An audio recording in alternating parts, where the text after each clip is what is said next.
नमस्कार। हिंदुजाला TV news में आपका स्वागत है। मैं हूं कृष्णा यादव। संविधान संशोधन, चुनाव सुधार व अन्य उपाय योजना से पिछड़े समुदाय को सही और सशक्त प्रतिनिधित्व मिले, इस हेतु बीआरएसपी की ओर से संविधान परिषद का आयोजन देश के विभिन्न भागों में होने वाला है। आजादी का अमृत महोत्सव व छत्रपति शाहू महाराज स्मृति शताब्दी वर्ष के अंतर्गत बहुजन रिपब्लिकन सोशलिस्ट पार्टी की ओर से देश एवं राज्य के विभिन्न क्षेत्रों में 10 संविधान परिषद का आयोजन संपन्न होने वाला है, जिसमें पहला संविधान परिषद उपराजधानी नागपुर के सिविल लाइन स्थित डॉक्टर वसंतराव देशपांडे सभागृह में आगामी 1 जुलाई को रखा गया है, जिसमें विभिन्न राजनीतिक दलों के नेता, विचारक, पत्रकार एवं बुद्धिजीवियों का समावेश रहने वाला है। बहुजन रिपब्लिकन सोशलिस्ट पार्टी के संस्थापक राष्ट्रीय अध्यक्ष एडवोकेट सुरेश माने की अध्यक्षता में संविधान परिषद का आयोजन किया जाएगा। मीडिया क्लब में आयोजित प्रेस परिषद में पत्रकारों को संबोधित करते हुए बीआरएसपी के राष्ट्रीय अध्यक्ष एडवोकेट सुरेश माने ने कहा कि भारत देश में एससी, एसटी, ओबीसी और माइनॉरिटी सिर्फ वोटर की ही भूमिका अपना रहे हैं, जिनके द्वारा चुने गए प्रतिनिधि किसी भी विशिष्ट समुदाय का प्रतिनिधित्व नहीं करते हैं, बल्कि पार्टी के प्रतिनिधित्व बनकर रह जाते हैं। सही मायने में जब देश आज़ादी का अमृत महोत्सवी साल मना रहा है, 75 साल मना रहा है, लेकिन भारतीय प्रजातंत्र में लोकतंत्र के नाम पे एससी एसटी को संवैधानिक पॉलिटिकल आरक्षण होने के बावजूद भी उनके सही नुमाइंदे चुन के नहीं जाते।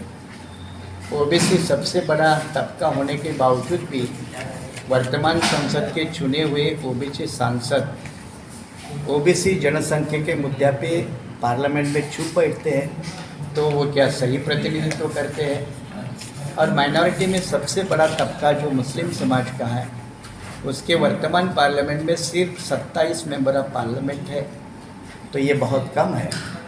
तो इस देश का एससी, एसटी, ओबीसी और माइनॉरिटी एक बड़ा तबका इस देश में सिर्फ वोटर है, ना कि हुक्मरान, ना कि वो सही रिप्रेजेंटेशन करता है। इसलिए बीआरएसपी स्टेट और नेशनल लेवल पे इस मुद्दे को लेकर 10 कॉन्स्टिट्यूशनल कॉन्फ्रेंस देश के अलग अलग कोने में, महाराष्ट्र के अलग अलग कोने में करने जा रही है, और इसमें बड़े बड़े पॉलिटिकल पार्टीज़ के इस्टेब्लिश अथॉराइज लीडर को बुलाकर इन विषयों से मार्ग रास्ता निकालने के लिए एक नेशनल सहमति बनाए। इस तरह की पहल करने के लिए बीआरएसपी का भारत के लोकतंत्र को मजबूत करने का एक प्रयास। बहुजन रिपब्लिकन सोशलिस्ट पार्टी द्वारा आयोजित संविधान परिषद का आयोजन 1 जुलाई को नागपुर में होने जा रहा है। इसके अलावा यह परिषद आगामी दिनों में महाराष्ट्र के औरंगाबाद, मुंबई, कोल्हापुर व पुणे में एवं दिल्ली, पंजाब, उत्तर प्रदेश, केरल व गुजरात में भी संपन्न होगा। इस अवसर पर बीआरएसपी के संस्थापक व राष्ट्रीय अध्यक्ष एडवोकेट सुरेश माने ने कहा कि सरकार की गलत नीतियों के कारण ही अभी तक ओबीसी आरक्षण लागू नहीं हो पा रहा है। जिसको कांग्रेस हो, बीजेपी हो, राष्ट्रवादी हो, कोई अम्बेडकरवादी हो, कोई पत्रकार, कोई विचारवंत, कोई सोशल स्कॉलर, इन लोगों को सम्मिलित करके ये पहली कॉन्फ्रेंस संपन्न होने वाली है। दूसरी औरंगाबाद में है, तीसरी मुंबई में है, चौथी कोल्हापुर में और 5वीं जो है वो पूना में होने वाली है। और 5 जो महाराष्ट्र के बाहर वाली है, वो उसमें से एक पंजाब, एक दिल्ली, एक उत्तर प्रदेश, एक केरल और एक गुजरात, इन राज्यों में संपन्न होने वाली है। महाविकास आघाड़ी राज्यों में कई मोर्चों पर गलती के ऊपर गलती कर रही है। जैसे ओबीसी आरक्षण को अभी तक लागू नहीं करना, उसकी पूरी प्रिपरेशन नहीं करना, जिसके कारण आने वाला स्थानिक चुनाव जो है वो बिना ओबीसी आरक्षण हो रहा है। इसकी पूरी की पूरी जिम्मेदारी महाविकास आघाड़ी सरकार की है, उनकी गलती का परिणाम है। और अभी भी जो भाटिया कमीशन है वो ठीक उसी तरह से काम नहीं कर रहा है।